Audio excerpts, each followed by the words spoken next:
মাছ ভাজতেছি।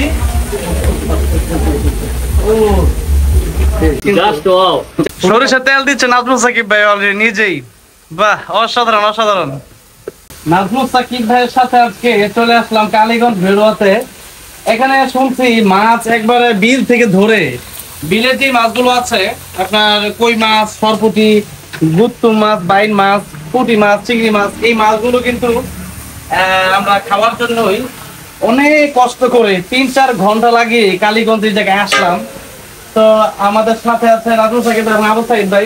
আবু সাইদ ভাই ফোন দিয়েছে হঠাৎ করে, তো বললো কালীগঞ্জ যাবো। পরে বললো যে মাছ যে মাছ বলবেন সে নদী থেকে ধরা মাছ, একবার তরতাজা মাছগুলো ভেজে দেওয়া হবে। তো যাই হোক, আজকের খাবারটা অন্যরকম, আপনারা চাইলে মাঝে মধ্যে আসতে পারেন। তো আজকে আবু সাইদ ভাই কেমন লাগতেছে? আজকে এটা ভিডিওতে দেখছি, আসলে ভিডিওতে দেখার পরে এত ভালো লাগছে যে আমি ফার্স্ট টাইম, আমার কাছে ভালোই লাগতেছে। মনে হচ্ছে যে বাড়িতে মানে বাড়িতে আজকে খাওয়ার জন্য। আর নাজমুল সাকিব ভাই কেমন লাগতেছে? আমি তো তোমার নিয়ে আসলাম এই জন্যই, সারপ্রাইজ দেওয়ার জন্য। আচ্ছা, যাই হোক, আলহামদুলিল্লাহ। নাজমুল সাকিব ভাইকে অসংখ্য ধন্যবাদ। এবং আমি নিজে মানে বাংলাদেশ যত খাবার আছে এর মধ্যে মাছ এত কালকে আসতেছে এই জায়গায়, মানে যেহেতু আর আমরা একটা কাজ করেছি এখানে।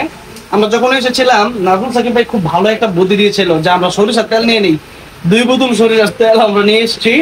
এখন আমরা নিজেদের তেলই কিন্তু এখানে দিয়েছি যাতে করে ফ্লেভারটা খুব ভালো হয়।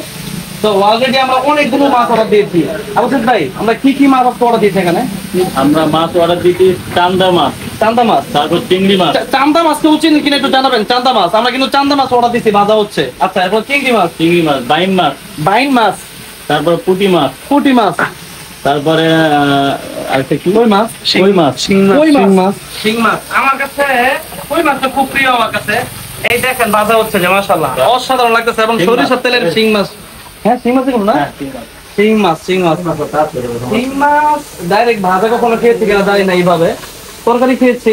তো যাই হোক, আপনাদেরকে দেখালাম এই জন্য অনেকের মনে চায় যারা শহরে থাকেন, শহরে থাকলে কিন্তু এই ফিলিংসটা, এই অনুভূতিটা পাওয়া যায় না।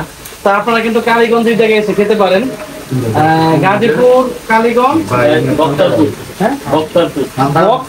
বক্তারপুর। যাই হোক, আমি জীবনে আসছি কিনা জানি না, অনেক ফার্স্ট টাইম আসলাম এই এলাকাতে। তো যাই হোক, আজকে খেয়ে যাচ্ছি, যদি এখনো জানি না কেমন লাগে, আশা করি ভালোই লাগবে। আপনাদের একটু দেখাচ্ছি এই যে কোন জায়গায় বসে খাবো। এই যে পাশে বিল এবং শাপলা ফুল আছে, কিন্তু বিশাল বিল তৈরি। এবং এই বিলটা থেকে কিন্তু মাছ তুলে নেওয়া হয়। দেখেন কি অসাধারণ একটা জায়গা। আপনি যখন খাবেন এই দিকে তাকাবেন, যখন খাবেন একবার এই বিলের দিকে তাকাবেন, একবার শাপলার দিকে তাকাবেন, একবার মাছটা কামড় দিবেন। অসাধারণ ফিলিংস কিন্তু।